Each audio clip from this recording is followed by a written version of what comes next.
Valuation of closing stock for consignment.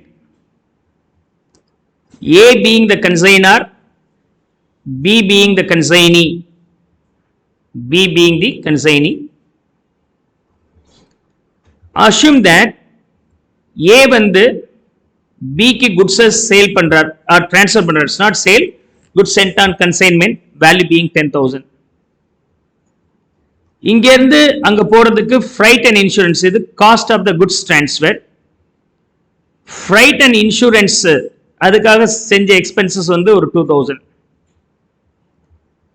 12,000 rupees spend பண்ணி A வந்து B க்கு அனுப்புறார். B தன்னுடைய லொகேஷன்ல இத சேல் பண்றதுக்கு expenses incur பண்றார்.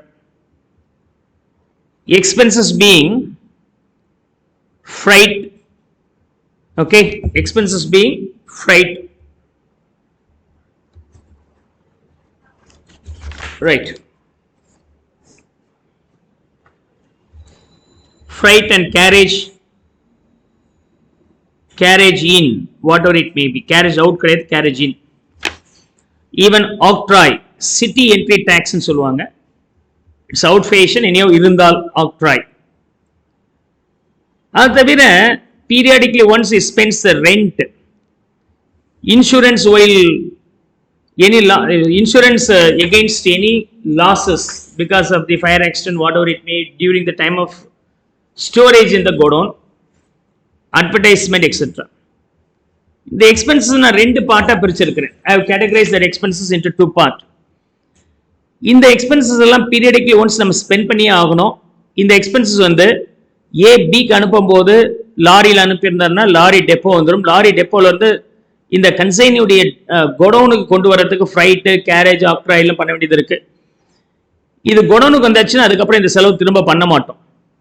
ஆனா கோடவுன்ல இருக்கும்போது எத்தனை நாள் அந்த கோடவுன்ல இருக்கோ அத்தனை நாளைக்கு நீங்க ரெண்ட் கொடுக்கணும். எத்தனை வருஷம் வச்சிருக்கீங்களோ அத்தனை வருஷத்துக்கு இன்சூரன்ஸ் பிரீமியம் கொடுக்கணும். அது சேல் பண்ற வரைக்கும் நீங்க அட்வர்டைஸ்மெண்ட் பண்ணி ஆகணும். அப்படின்னு அர்த்தம் this will be called as recurring expenses. எது ரெண்ட், இன்சூரன்ஸ் எல்லாம் recurring, again we are spending this in a pair, recurring expenses. This will be called as recurring expenses. And freight, carriage in, octroi are also being cost to spend only once to bring it to your location. So இது வந்து non-recurring expenses சொல்லலாம். Non-recurring expenses. Non-recurring expenses. Recurring expenses எவ்வளவு பண்ணியிருக்கிறார் அப்படின்னு சொன்னாக்க 1000, non-recurring expenses 2000. Period endல BA க்கு report பண்ணும்போது என்ன சொல்றாருன்னா, sir I have sold 80% worth goods assets now. எவ்வளோ? 80% வித்தாச்சு, இன்னும் ஒரு 20% விற்காம இருக்கு சார்னு சொல்லிட்டாருன்னா, now we have to find out the value of stock. Value of stock கண்டுபிடிக்கும் போது, value of closing stock கண்டுபிடிக்கும் போது, value of closing stock or stock remains unsold is nothing but நீங்க உங்க கோடவுன்ல கொண்டு வந்து வைக்கிற வரைக்கும் என்னென்ன செலவு ஆகுதோ எல்லாத்தையும் நீங்க சேர்க்கணும். அதாவது கன்சைனர் இதுக்கு காஸ்ட் 10,000 ரூபான்னு சொன்னார். 10,000 ரூபாய் எங்க? கன்சைனரோட இடத்துல இருக்கும்போது. இப்ப அது நம்ம இடத்துக்கு வந்திருக்கு, கன்சைனியோட இடத்துக்கு வந்திருக்கு. அப்ப கன்சைனியோட இடத்துக்கு வந்து சேர்ற வரைக்கும் என்னென்ன செலவு இருக்கோ அதெல்லாமே ஸ்டாக்கோட வேல்யூல சேர்க்கணும். Freight and insurance incurred by A. Without spending this money, it will not come to B's hand. And B தனியா செலவு பண்றாரு அப்படின்னு சொன்னாக்க தன்னுடைய B's godown, கன்சைனிஸோட கோடவுன்ல கொண்டு வந்து சேர்க்கறதுக்கு ஃப்ரைட், கேரேஜ் இன், ஆக்ட்ராய் எல்லாம் கொடுத்திருப்பார். இதுவும் சேர்த்திருக்கணும். ஆனா ரெண்ட், இன்சூரன்ஸ் வந்து சேர்ந்த பிறகு பீரியாடிக்லி ஒன்ஸ் நம்ம செலவு பண்ணிட்டே இருக்கணும். அப்ப இது வந்து யூசுவலா பீரியட் காஸ்ட்னு சொல்லுவாங்கப்பா.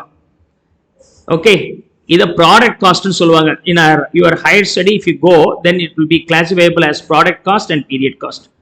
பீரியட் காஸ்ட்னா நீங்க ப்ராடக்ட் வச்சிருக்கீங்களோ இல்லையோ அந்த பீரியட் நீங்க ஆக்குபை பண்ணீங்கன்னா அந்த செலவு பண்ணியே ஆகணும். ப்ராடக்ட் காஸ்ட் அந்த ப்ராடக்ட் கொண்டு வந்து உங்க இடத்துல வைக்கிற வரைக்கும் ஆகிற செலவு பேர் தான் product cost. will be part of the product cost னு சொல்லுவாங்க. அப்ப இதுல இருந்து என்ன தெரியுது? வேல்யூ ஆஃப் க்ளோசிங் ஸ்டாக்ல என்னென்ன சேர்க்கணும் அப்படின்னு சொன்னாக்க cost, consigners expenses, consignees expenses la non-recurring expenses should be taken, only non-recurring. We should not take the rent, insurance. ஒரு 10 வருஷமா ஒரு பொருளை வாங்கி வச்சு கடைக்காரர் விற்காம இருக்கு. 10 வருஷத்துக்கு அப்புறம் அவர் வந்து 20,000 ரூபாய் சொல்றாரு, எடுத்துங்க சார் வேணும்னா அப்படின்ட்டு. நான் என்ன கேட்கிறேன், சார் இதெல்லாம் 10,000 ரூபாய் தானே சார் ரேட் வரும், நீங்க பாட்டு 20,000 ரூபாய் சொல்றீங்களே அப்படின்னா அவர் என்ன சொல்றாரு, 10 வருஷமா விற்காம வச்சிருந்தான்ல, மாசம் மாசம் அது வட்டிக்கு ரெண்ட் கொடுத்துருக்கானல்ல, அந்த ரெண்ட் எல்லாம் யார்கிட்ட ரெக்கவர் பண்றது? உங்கள்ட்ட தானே வாங்கணும் அப்படின்னு சொல்லிட்டு ரெண்ட் எல்லாம் சேர்த்து 10 வருஷத்து 10,000 ரூபாய் ரெண்ட் நான் சேர்த்து உங்கள்கிட்ட கேட்டிருக்கேன். நீங்க என்ன சொல்லுவீங்க? அடுத்தது தருவீங்களா?